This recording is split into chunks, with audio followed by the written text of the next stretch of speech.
हाँ जी, good morning to all of you. मैं Ved Soni, director of C solution. आज की वीडियो हम सी फाउंडेशन के लॉ के लिए रिकॉर्ड कर रहे हैं बेटा।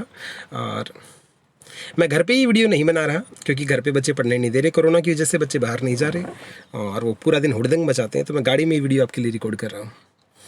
दूसरा, आज फाउंडेशन के बच्चों के लगातार व्हाट्सएप पे मैसेज आ रहे थे, सर आप जस्टिस नहीं कर रहे, आप इंटर की वीडियो डाल रहे हैं और फाउंडेशन की वीडियो नहीं डाल रहे।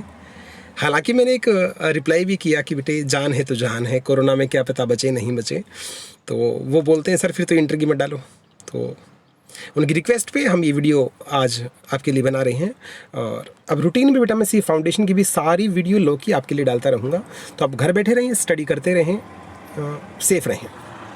सीधा नो फालतू बात, नो बकवास, मुद्दे की बात पे आते हैं। यूनिट 1 बेटा हम क्लास में पूरी कर चुके हैं और यूनिट 2 हम कर रहे हैं स्टार्ट। जैसा कि स्क्रीन पर आपको दिख रहा है, यूनिट 2 का नाम क्या बेटा, कंसिडरेशन।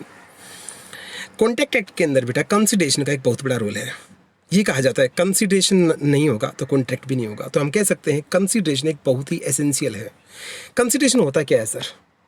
कोई फ़ायदा, कोई प्रॉफिट, कोई राइट, कोई नुकसान, कोई लॉस, कुछ आना या कुछ जाना, कुछ भी मिलना, इन सभी को मिला के क्या बोलते बेटा, consideration. No consideration no contract, but उसकी कुछ एक्सेप्शन भी होती है। मैंने आपको मेरी गाड़ी सेल कर दी, तो आपके लिए गाड़ी क्या है, कंसिडरेशन। आपने मुझे 2 लाख रुपए दे दिए, वे 2 लाख रुपए मेरे के लिए है कंसिडरेशन। जरूरी नहीं चीज़ों का आदान प्रदान ही कंसिडरेशन हो, कुछ करना या कुछ करने से दूर रहना भी कंसिडरेशन होता है। मैंने आपको 1 लाख रुपए दिए और बोला अब की बार आपको सी फाउंडेशन के पेपर नहीं देने हैं, तो ये कुछ ना करने के लिए पैसे दिए गए हैं, तो ये भी क्या है, कंसिडरेशन है। कुछ करना भी कंसिडरेशन है, कुछ ना करना भी कंसिडरेशन है, कुछ फ़ायदा भी कंसिडरेशन है, कुछ नुकसान होना भी कंसिडरेशन है। तो कंसिडरेशन की बहुत ज़बरदस्त डेफिनेशन है, वो हम आगे करेंगे। सर इस चैप्टर के अंदर बेसिकली है क्या बेटा, कंसिडरेशन क्या होता है, उसकी डेफिनेशन 1 पॉइंट। कंसिडरेशन के लीगल रूल क्या क्या होते हैं जिनके बिना कंसिडरेशन को वैलिड नहीं माना जाता, दूसरा पॉइंट। ये बहुत इंपॉर्टेंट क्वेश्चन है। अब 2 क्वेश्चन बैक टू बैक मैं आपके साथ और बता रहा हूँ इस क्वेश्चन चैप्टर के अंदर हमें क्या पढ़ना है। तीसरा है एक doctrine of privity of contract होता है। उसका मतलब होता है बेटा, प्रिविटी ऑफ कॉन्ट्रैक्ट का मतलब होता है कॉन्ट्रैक्टेड पार्टी ही एक दूसरे पे केस कर सकती है, थर्ड पार्टी आके केस नहीं कर सकती। उसकी कुछ एक्सेप्शंस इस वीडियो के अंदर मैं आप लोगों के साथ शेयर करूंगा, तीसरा पॉइंट। और चौथा पॉइंट क्या बेटा, चौथा पॉइंट है जैसे ये कहा जाता है नो कंसिडरेशन नो कॉन्ट्रैक्ट, मैंने भी आपको स्टार्टिंग में बताया, पर इसकी भी कुछ एक्सेप्शन है जहां ना होगा कंसिडरेशन, कुछ भी नहीं होगा और फिर भी कॉन्ट्रैक्ट वैलिड बन जाएगा, उसकी एक्सेप्शंस मैं रिवाइज करा दूं बेटा। इस क्लास के अंदर हम 4 चीज़ें पढ़ने वाले हैं। कौन सी सर? पहली चीज़ कंसिडरेशन क्या है, उसकी डेफिनेशन। दूसरी चीज़ जो डेफिनेशन है हम उसका पूरा एनालिसिस करेंगे, जिनको लीगल रूल्स ऑफ कंसिडरेशन भी बोला जाता है, तो रूल्स क्या क्या हैं वो पढ़ेंगे। तीसरी चीज़, कॉन्ट्रैक्टेड पार्टी केस कर सकती हैं, ये एक जनरल लॉ चलता है पर इसकी कुछ एक्सेप्शंस होती हैं। वो एक्सेप्शन क्या क्या हैं जहाँ कॉन्ट्रैक्ट की पार्टी ना होते हुए भी आपके ऊपर केस कर देगी। और fourth point, no consideration no contract, ये एक जनरल रूल माना जाता है पर इसकी कुछ एक्सेप्शंस होती हैं जहाँ कंसिडरेशन ना भी होगा तो भी कॉन्ट्रैक्ट बन जाएगा, उसकी एक्सेप्शंस। ये 4 टॉपिक बेटा इस क्लास के अंदर हम कवर करेंगे और इनको एक निमोनिक के माध्यम से, ट्रिक के माध्यम से और कहानी के मीडियम के तौर पे हम इन सभी हेडिंग्स को याद करेंगे। ध्यान रखिए बेटा, कीवर्ड्स पेपर के लिए और हेडिंग लो के एज इट इज़ होना बहुत ज़रूरी है। तो हेडिंग्स पे, हेडिंग मैं आपको क्लास में क्या बोलता हूँ, हेडिंग, डेफिनेशन और कीवर्ड्स, ये 3 चीज़ अगर आपकी सही है तो लो में आपको स्कोर करने से कोई नहीं रोक सकता। चलो बेटा स्टार्ट करते हैं। कंसिडरेशन क्या है? जी सर, देखिएगा कंसिडरेशन ज़्यादा बड़ा नहीं बेटा, 8 पेज का चैप्टर है, हार्डली 35-40 मिनट हमारे लेगा और हम फटाफट ये फास्ट ट्रैक रिवीजन के आधार पर हम इस वीडियो को करेंगे। मैं नाम दे रहा हूँ फास्ट ट्रैक, हालांकि कोई बच्चा फर्स्ट टाइम भी देखेगा तो भी इसको क्लियर कट सारी चीज़ें समझ में आ जाएंगी। और अगर ना भी आती हैं तो कोई डाउट आता है तो आप मुझे कॉल करके मेरे व्हाट्सएप नंबर पर प्रॉब्लम ले सकते हैं। चलिए स्टार्ट करते हैं बेटा। कंसिडरेशन हम पढ़ने वाले हैं 4 चीज़ें, मीनिंग और उसका डेफिनेशन क्या है, दूसरे पॉइंट पे उसके रूल्स क्या हैं, थर्ड पॉइंट पे नो कंसिडरेशन नो कॉन्ट्रैक्ट, उसकी एक्सेप्शंस क्या हैं, और चौथे पॉइंट पे एक होता है doctrine of privity of contract. Privity of contract क्या होता है बेटा, कॉन्ट्रैक्टेड पार्टी ही एक केस कर सकते हैं पर बिना कॉन्ट्रैक्टेड पार्टी भी कई बार केस कर सकते हैं, वो एक्सेप्शंस पेपर के लिए बहुत रेलिवेंट है। चलते हैं आगे फटाफट। पहली 2 लाइन बेटा अंडरलाइन कर लीजिए, मैं बता भी दूँ कौन सी 2 लाइन आपको, ये 2 लाइन आप अंडरलाइन कर लीजिएगा बेटा। Consideration is an essential element of a valid contract. Valid contract होने के लिए कंसिडरेशन का होना बहुत जरूरी है। Without which no single promise will be, जिसके बिना एक भी प्रॉमिस, कोई भी एग्रीमेंट एनफोर्सिबल नहीं हो सकता। नॉर्मली ऐसा बोला जाता है। लैटिन वर्ड्स में इसको बोलते हैं quid pro Q. Quid pro Q का मतलब है समथिंग इन रिटर्न। तो पहली 2 लाइन बहुत जरूरी है कंसिडरेशन के लिए, याद कर लीजिएगा, एग्जाम में लिख के आनी है। आगे चलते हैं।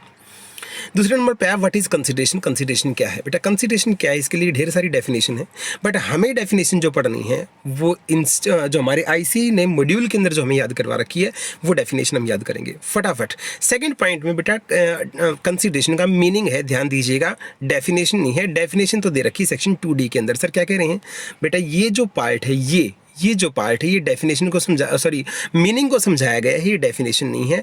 और जो ये नीचे दे रखी बेटा जिसको मैंने अब हाईलाइट किया है ये आपकी है डेफिनेशन। जी सर, सबसे पहले पढ़ते हैं कंसिडरेशन का मीनिंग क्या है। एक valuable consideration in the sense of law की नज़र में कंसिडरेशन क्या है, या तो है आरबीआई का प्रॉफिट। आरबीआई कहाँ से आ गया सर, बेटा ये मेरा निमोनिक है। आरबीआई मतलब आर से राइट, बी से बेनिफिट, आई से इंटरेस्ट। आरबीआई कोई राइट, कोई बेनिफिट या कोई इंटरेस्ट, आरबीआई का प्रॉफिट। जब एक पार्टी को कोई राइट मिलता है, इंटरेस्ट मिलता है, प्रॉफिट मिलता है, तो बेटा सेम टाइम पे दूसरी पार्टी को नुकसान भी तो हो रहा होता है। ऐसे कैसे सर, बेटा जब एक चीज़ सेल होती है तो कहीं ना कहीं वो परचेज होती है, एक साइड डेबिट होती है दूसरी साइड क्रेडिट होती है। किसी का अगर प्रॉफिट है तो सामने वाले का क्या होता है, लॉस होता है। तो अगर किसी का एक का राइट है या ड्यूटी है तो दूसरे की बेटा लाइबिलिटी होती है। तो लॉ की सेंस में हम रटते नहीं, समझते हैं। लॉ बोलता है मेरी नज़र में कंसिडरेशन क्या है, कोई राइट, कोई बेनिफिट या कोई इंटरेस्ट या कोई प्रॉफिट एक पार्टी के लिए, और दूसरी पार्टी के लिए सर उसका भी कोई निमोनिक है। हाँ, एफडीआर। एफ से क्या है बेटा, फोरबियरेंस, डी से डेट्रीमेंट, आर से रिस्पॉन्सिबिलिटी, एफडीआर का लॉस। बेटा देखिए मैंने बोला आरबीआई का प्रॉफिट और एफडीआर का लॉस। आरबीआई का profit, R for right, B for benefit, I for interest, profit for profit, RBI का प्रॉफिट एक पार्टी के लिए। दूसरी पार्टी के लिए क्या है, एफडीआर का interest, F for forbearance, detriment, D for detriment और आर फॉर रिस्पॉन्सिबिलिटी। लॉस तो मैंने बोल ही दिया। तो एक पार्टी के लिए जब फायदा होता है दूसरी पार्टी के लिए नुकसान होता है, इसको क्या बोलते हैं, कंसिडरेशन बोलते हैं। मीनिंग है, ध्यान दीजिएगा, हमने अभी तक डेफिनेशन नहीं सीखी है। अब नीचे दे रखी बेटा डेफिनेशन, हम डेफिनेशन को पढ़ते हैं। When at the desire of the promisor, promisor होता है बेटा ऑफरर, जो ऑफर लेके आया है। प्रोमिजर की इच्छा से आपने काम किया। काम कौन करता है, प्रोमाइजी। बेटा प्रोमाइजी भी कर सकता है, प्रोमाइजी के अलावा कोई और भी कर सकता है। जैसे मैं गाड़ी वॉश करवाने के लिए जाता हूँ और मैं जाके कहता हूँ मेरी गाड़ी वॉश कर दो, तो मैं हूँ बेटा प्रोमिजर, जिसने ऑफर दिया मेरी गाड़ी वॉश कर दो। अब जरूरी नहीं शोरूम का मालिक गाड़ी वॉश करेगा, वो खुद भी कर सकता है, किसी और से भी करवा सकता है। तो वो खुद भी कर सकता है या किसी और से भी करवा सकता है, लेकिन कहा किसने है, मैंने। मैं कौन हूँ, promisor. At the desire of the promisor, promisor की इच्छा थी उसकी गाड़ी वॉश की जाए। वॉश प्रोमाइजी भी कर सकता है, किसी दूसरे पर्सन से भी करवा सकता है। जब कुछ करना या ना करना होता उसको बोलते हैं एक्ट, और कुछ दूर रहना उसको बोलते हैं अब्सटेन। तो बेटा इन तीनों कालों का यूज़ होगा। हम डेफिनेशन पे खूब सारा टाइम लगाएंगे बेटा, क्योंकि डेफिनेशन एक्ट की बहुत इंपॉर्टेंट होती हैं। यहाँ 3 टाइम की हम बात करेंगे, प्रेजेंट की, पास्ट की एंड फ्यूचर की। पास्ट कंसिडरेशन भी कंसिडरेशन होता है, इस चीज़ को आगे हम समझेंगे। देखिएगा पहले डेफिनेशन पढ़ते हैं। When at the desire of the promisor, promisor के कहने से, द प्रोमाइजी, प्रोमाइजी ने, और एनी अदर पर्सन, किसी और पर्सन या थर्ड पार्टी ने, हैज़ डन, कुछ कर दिया, और अब्सटेन फ्रॉम डूइंग, कुछ करने से दूर रहे, और डज, कुछ करते हैं, या अब्सटेन फ्रॉम डूइंग, कुछ करने से दूर रहते हैं, प्रॉमिस टू डू, कुछ करेंगे, और promise to abstain from doing, कुछ करने से दूर रहेंगे। तीनों बातें होगी बेटा, पास्ट की, प्रेजेंट की एंड फ्यूचर की। तो ये एक्ट, कुछ करना, अब्सटेन, कुछ ना करना, और प्रॉमिस, कुछ करेंगे, ये वादा करना, इन तीनों को कंसिडरेशन बोला जाता है। प्लीज ध्यान से सुनिएगा बेटा। व्हेन एट द, याद कीजिएगा, when at the desire of the promisor, promisor के कहने से, प्रोमाइजी और एनी अदर पर्सन, प्रोमाइजी या कोई थर्ड पार्टी, तीनों काल, तीनों टेंसेस हम यूज करेंगे। हैज डन, कुछ कर दिया, और अब्सटेन्ड फ्रॉम डूइंग। सेकंड, प्रेजेंट काल में आइए आप, प्रेजेंट टेंस में आइए, डज और अब्सटेन फ्रॉम डूइंग। अब फ्यूचर में, promise to do and promise to abstain from doing, then such act, such absence और promise is called consideration for the promise. एक बार फटाफट याद कीजिएगा, when at the desire of the promisor. Sir इतनी बार क्यों याद करवा रहे हैं बेटा, डेफिनेशन यूँ क्यों लिखनी ज़रूरी होती है। डेफिनेशंस में आप अपनी लैंग्वेज मत डालिएगा। जो लोग डेफिनेशन याद नहीं करवाते हैं उनके बच्चों के एग्जाम में नंबर नहीं आते हैं।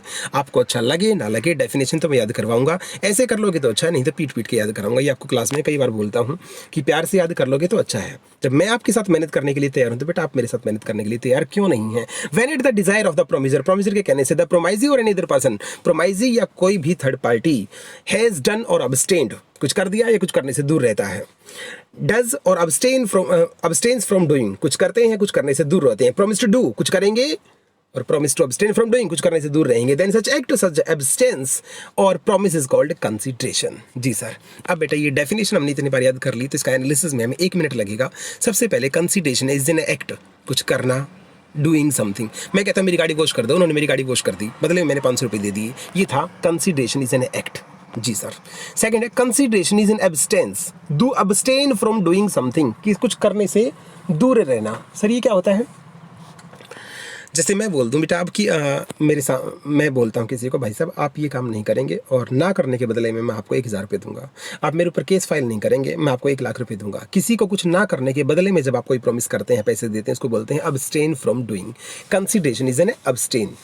थर्ड पॉइंट कहता है consideration must be at the desire of the promisor. सबसे बेटा ये मजे की बात, ये सारी बातें हमारी डेफिनेशन से निकल के आई हैं। डेफिनेशन का फर्स्ट पॉइंट क्या था? Consideration must be at the desire of the promisor.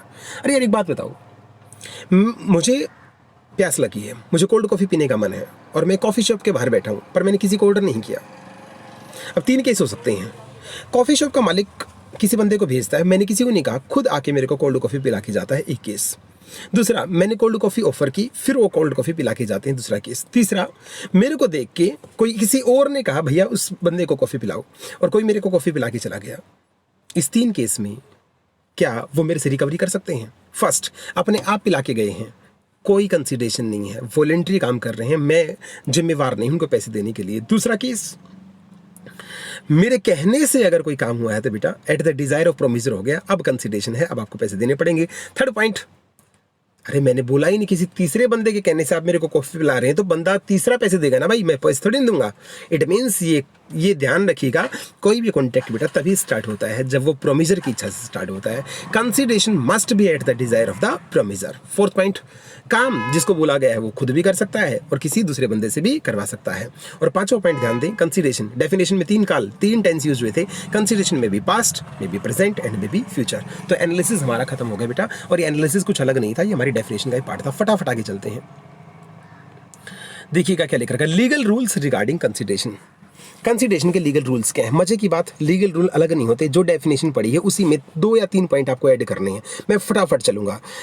Sir definition में क्या क्या पॉइंट पढ़े थे? क्या ये फर्स्ट पॉइंट हमने डेफिनेशन में पढ़ लिया था, consideration must move at the desire of the promisor? और मैंने कॉफी शॉप का एग्जांपल भी दिया, जब मेरे कहने से काम होगा तो ये तो मैं जिम्मेवार हूं भाई, किसी और के कहने से अगर काम होगा तो आप मेरे ऊपर कैसे रिकवरी का दबाव बना सकते हैं? दुर्गा प्रसाद वर्सेस बलदेव का भी यही केस था बेटा। डी ने प्रॉमिस किया था, D promise to pay to P a certain commission. अरे यार ये क्या हो गया, एक सेकंड बेटा, ये रहा केस। डी प्रोमिस टू पे P a certain commission on articles which would be sold through the agency in the market. Market जो कंस्ट्रक्ट करी थी पी ने जो मार्केट बनाई थी वो किसी कलेक्टर साहब के कहने से बनाई थी, डी के कहने से नहीं बनाई। बेटा काम कर रहे हो कलेक्टर के कहने के हिसाब से और पैसे मांग रहे हो डी से, ऐसा कभी भी नहीं हो सकता, क्योंकि हमारा रूल है कंसीडरेशन जो काम है consideration must move at the desire of the promisor. मैंने आपको इसका बड़ा सिंपल एग्जांपल बना के दिखाया। और ध्यान रहे बेटा, दुर्गा प्रसाद वर्सेस बलदेव का केस एक्सप्लेन करना नहीं होता, केस का रेफरेंस देना होता है। जब जब आपको इस टाइप का केस मिले कि कंसीडरेशन किसकी इच्छा से मूव होना चाहिए, तो आप मस्ट लिखेंगे प्रोमिजर की इच्छा से और केस का रेफरेंस डालेंगे Durga Prasad versus Baldev. First point हमने कर लिया। सेकंड पॉइंट क्या है? कंसीडरेशन में मूव फ्रॉम प्रोमाइजी और एनी अदर पर्सन। बेटा कितनी बार बताऊं, काम कोई भी कर सकता है, प्रोमाइजी भी कर सकता है, थर्ड पार्टी भी कर सकती है और उसके कहने में कोई अदर पर्सन भी कर सकता है। इन इंडिया कंसीडरेशन में प्रोसीड फ्रॉम द प्रोमाइजी और any other person who is not है, चाहे वो कॉन्ट्रैक्ट की पार्टी हो और चाहे ना हो, कोई मतलब नहीं रखता। एग्जाम्पल में चिनाया वर्सेस रमाया का केस दे रखा है, आप जरा ध्यान से सुनिएगा बेटा। इसको मैं अपना केस बना के बताता हूँ। मैंने एक डीड साइन की, ये लगा लो परमजीत के नाम। मैंने एक डीड हमारे क्लास में राहुल है, मैंने एक डीड साइन की राहुल के नाम और राहुल को अपनी सारी प्रॉपर्टी इस कंडीशन पे ट्रांसफर करी कि राहुल तो ये इस प्रॉपर्टी में से आधा हिस्सा मेरी बहन को भी देगा। ध्यान दीजिएगा मैंने केस क्या बनाया है।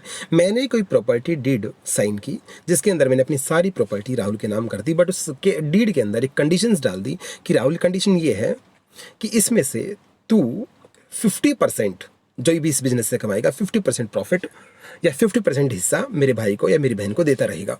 सेम टाइम पे राहुल ने भी उस डीड के अंदर एग्रीमेंट में ये लिख दिया कि जी सर मैं एग्री करता हूँ, इस बात से कोई दिक्कत नहीं है। अब मैं केस से साइड हो जाता हूँ, मान लो मेरी डेथ हो जाती है। उसके बाद मेरा भाई राहुल से कहता है कि भाई साहब मेरा जो हिस्सा बनता है, मेरा जो प्रॉफिट बनता है मुझे दें। तो राहुल उसको बोलता है आपकी तरफ से मेरे पास क्या आया है, मेरे को जो दे के गए हैं वो सर दे के गए हैं, तो मैंने उनके लिए जो किया और उन्होंने मेरे जो लिए किया वो आपस में कंसिडरेशन है। आपकी तरफ से कंसिडरेशन तो आया ही नहीं, और जब आपकी तरफ से कंसिडरेशन कोई भी नहीं आया तो फिर आप रिकवरी की किस बात की मांग कर रहे हैं। तो उस टाइम पे मेरा भाई क्या बोलेगा, जी जरूरी नहीं कंसिडरेशन उसी की तरफ से आए, कंसिडरेशन किसी की तरफ से भी आ सकता है। कंसिडरेशन में मूव फ्रॉम प्रोमाइजी, जो मेरा भाई था वो प्रोमाइज, उसने तेरे को कंसिडरेशन दिया है वो भी दे सकता है, कोई और पर्सन भी दे सकता है, इसलिए कंसिडरेशन की कंडीशन मत लगाइएगा। इसलिए कह सकते हैं साहब, एक जो बड़ा फेमस रूल है बेटा, stranger to a consideration, consideration के लिए स्ट्रेंजर हो सकता है, कंसिडरेशन कोई भी पे कर सकता है, काम कोई भी आके कर सकता है, but stranger to a contract नहीं हो सकता। स्ट्रेंजर टू ए कंसिडरेशन हो सकता है, स्ट्रेंजर टू ए कॉन्ट्रैक्ट नहीं हो सकता। चिनाया वर्सेस जरामाया का केस था, फेमस केस है बेटा। केस पूरा एक्सप्लेन नहीं करना होता, याद कर लीजिएगा। मैंने केस को फिर रिवाइज कर देता हूँ। मैंने अपनी कोई प्रॉपर्टी ट्रांसफ़र करी डीड के माध्यम से, पर उसमें एक कंडीशन लगाई और सामने वाले ने भी उस पर साइन कर दी कि जी सर। कंडीशन क्या लगाई, इसमें से कुछ हिस्सा जिसको मैं कहूँगा वो मेरी बहन या मेरा भाई, उसको तुझे देना पड़ेगा। जी सर, उसने एग्री कर दिया और सेम टाइम पे ये चीज़ लिख भी दी। अब मेरा भाई जब उससे वो चीज़ मांगता है तो वो बंदा बोलता है आपकी तरफ से मेरे पास कंसिडरेशन नहीं आया, तो मेरा भाई भी क्या बोलेगा, एक्सक्यूज देगा, भाई लो में लिखा है कंसिडरेशन जरूरी थोड़ी ना है कि कॉन्ट्रैक्टेड पार्टी से ही आना चाहिए, कंसिडरेशन तो कहीं से भी आ सकता है। तो कंसिडरेशन में मूव फ्रॉम प्रोमाइजी और एनी अदर पर्सन। जी सर। थर्ड पॉइंट जानबूझ के डाल रखा, कुछ है नहीं। जब काम हो जाता है, प्रॉमिस एक्सचेंज हो जा प्रॉमिस जो था वो परफॉर्मेंस अगर बन जाता है तो एग्जीक्यूटेड हो जाता है, और अभी प्रॉमिस का प्रॉमिस ही है, हमने काम नहीं किया, तो वो एग्जीक्यूटरी कहलाता है। तो कंसिडरेशन भी कॉन्ट्रैक्ट की तरह दो टाइप का हो सकता है, एग्जीक्यूटेड आपने अपना प्रॉमिस निभा दिया, या एग्जीक्यूटरी अभी निभाया नहीं है, तो एग्जीक्यूटेड भी कंसिडरेशन होता है और एग्जीक्यूटरी के रूप में भी हो सकता है। फोर्थ पॉइंट, कंसिडरेशन में भी पास्ट भी हो सकता है, प्रेजेंट भी हो सकता है, फ्यूचर भी हो सकता है। सर प्रेजेंट एंड फ्यूचर तो सब जानते हैं, थोड़ा सा पास्ट के बारे में बताइए। ध्यान दीजिएगा बेटा, इंग्लैंड में पास्ट कंसिडरेशन वैलिड नहीं है। सर यहां पे पास्ट कंसिडरेशन क्या है, सुनो बेटा ध्यान से। सिंपल एग्जांपल लेंगे, हम यहां नहीं पढ़ रहे। आपने अब चल रहा है जैसे अप्रैल में मेरे को आके कहा सर मेरे को फाउंडेशन के 2 टॉपिक करवाना, और हमारी कोई बात नहीं है। आपने अप्रैल में मुझे आके कहा सर मेरे को फाउंडेशन के लॉ के 2 टॉपिक करवा दो, मैंने आपको बेटा फाउंडेशन के लॉ के 2 टॉपिक करवा दिए। इसके अलावा हमारी कोई बात नहीं हुई।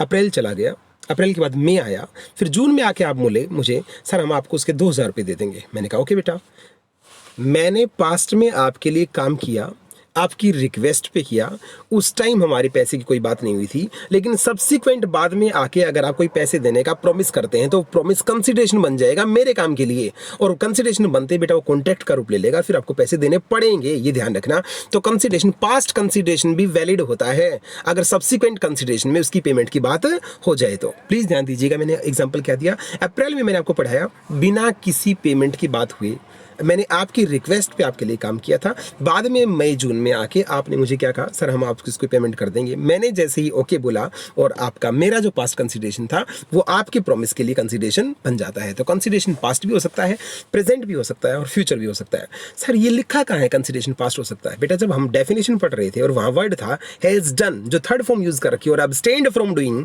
वो सारा पास्ट ही था, पास्ट कंसिडरेशन भी वैलिड कंसिडरेशन होता है। जी सर।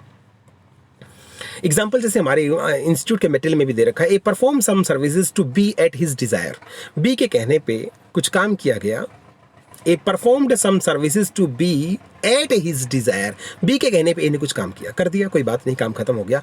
एक वीक बाद, एक सप्ताह बाद बी आता है और ए को बोलता है भाई साहब हम आपके काम के बदले आपको पैसे दे देंगे। It is said to be past consideration and A can, अब उसने नहीं दिए ना, तो पहले तो कोई बात नहीं थी, अब ए ये कॉन्ट्रैक्ट बन चुका है, ए केस करके उससे पैसे रिकवर कर सकता है। जी सर। नेक्स्ट रूल बोलता है consideration need not to be. ये किसने कह रखा? कंसिडरेशन पूरा होना चाहिए। बेटा मैंने आपको कोई चीज़ दी और बदले में आपसे कोई चीज़ ली, तो जो ये जरूरी कहाँ लिख रखा है दोनों की बराबर वैल्यू होनी चाहिए। ऐसा नहीं है मैं हो सकता है पढ़ा दूँ आपको 20,000 रुपये का और आपसे फीस लूँ 5,000 रुपये, और मैं हो सकता है आपको पढ़ाऊँ 5,000 रुपये का, आपसे फीस ले लूँ 20,000 रुपये। मेरी गाड़ी की वैल्यू 2 लाख रुपये और मैंने इसको सेल कर रहा हूँ मेरी मर्जी से 50,000 रुपये की, तो दिक्कत कहाँ?